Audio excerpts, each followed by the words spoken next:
I'm the Nostalgia Critic guy, remember it so you don't have to. Are you sick of Frozen yet? Well, there's a lot of people, mostly kids, who clearly aren't. Around every corner you see another product of merchandise, another screen showing it, another playing of the soundtrack, it's all over the place. If you play Let It Go in a room full of kids, chances are every single one of them would start singing along. Not surprisingly, this has driven many of us insane! In fact, I even did a musical version talking about how it's all over the place. That's almost a year old now and it still hasn't gone away.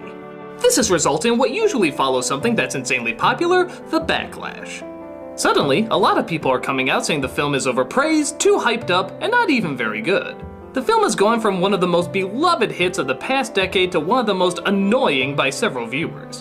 While clearly so overexposed we want to bash our brains in with a decapitated ice sculpture of Olaf, is the film itself really deserving of such hate?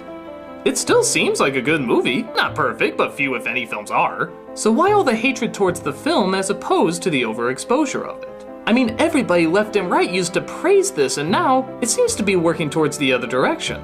And this isn't like Shakespeare or comic book movies where they're so popular we get to see different takes and interpretations. We're talking about watching the exact same thing line for line over and over with no change whatsoever.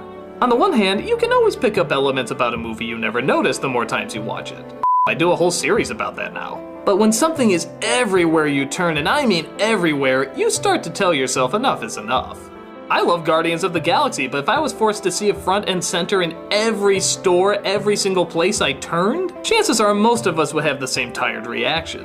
That doesn't mean it would be any less a good film, we would just be sick of it being shoved in our faces all the time. Is it possible that overexposure as well as hype can destroy what was originally a good product? This isn't the first time we've seen something like this before. Big Fat Greek Wedding was a surprise hit with audiences and critics alike. But once it started getting talked about a little too much, a backlash started to form there as well. Same thing happened to A Christmas Story. It used to be beloved by almost everyone who saw it. But now, with countless merchandise and even a 24-hour marathon, many have just plain grown sick of it. Part of that may have to do that the original charm of the product came from the fact that very few knew about it. Christmas Story used to be something of an underground secret. That kind of naughty Christmas movie where kids would swear and punch each other, but still return to a loving small town nature that felt warm and genuine. With the oversaturation of it though, that secret little film is now a multi-million-dollar enterprise. And when something becomes more and more commercialized, it feels less and less personal. The Toys and Lambs went from sort of a secret handshake among selective viewers to repulsive kitsch that most people are just sick to death of. Yet the film itself hasn't changed, it's exactly the same. Yet our feelings towards it start to alter a little bit when we start to see it everywhere. Sometimes people can feel a stronger connection to something if fewer know about it. I'll admit, it was a little weird seeing The Lord of the Rings on the big screen. Yeah, they were great movies and changed a lot of cinema forever. But before that, it was something that made you feel a bit more unique for knowing about it. The books were popular, obviously, but not a household name like they are today. You felt a bit more of a connection when you found someone who did read the books and could talk about it in as much detail as you could. When the movies came out, everybody knew about Lord of the Rings. And with the popularity of something great you want to share, also comes the loss of feeling like you discovered something unique. It used to be, you like Lord of the Rings? So do I. Maybe you and I have a pretty cool connection.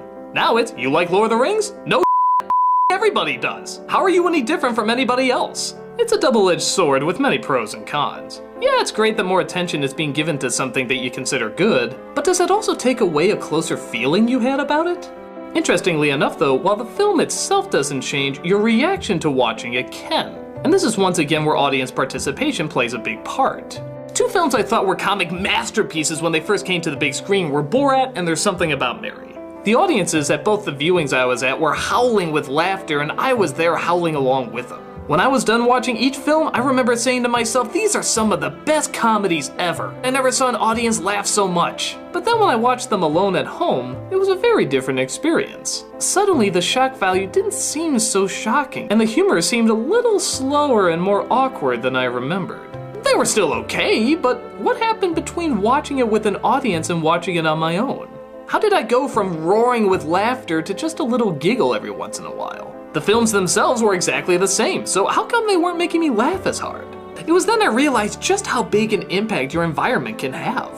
Borat plays great to a crowd because its jokes are shocking enough to get a big laugh, but also slow enough so that you don't miss any of the jokes that follow. But on its own, the shock value isn't as offensive because you're not surrounded with as many people laughing along with it. Sharing an experience with a crowd where you know something is wrong, but you're gonna laugh along with it anyway. You feel kinda naughty for doing so, but you're doing it with a group, and therefore it feels much bigger and much grander. But when you're watching it on your own, not only is the experience gone, but the pacing seems kinda weird because they left in a lot of long pauses where the laughter is supposed to go.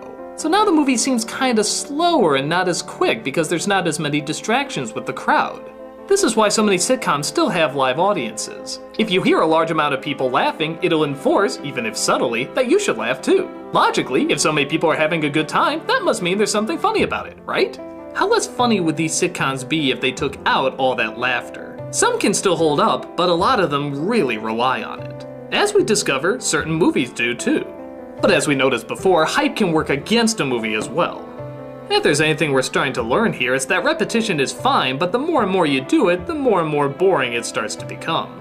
Especially when you have other versions to compare it to.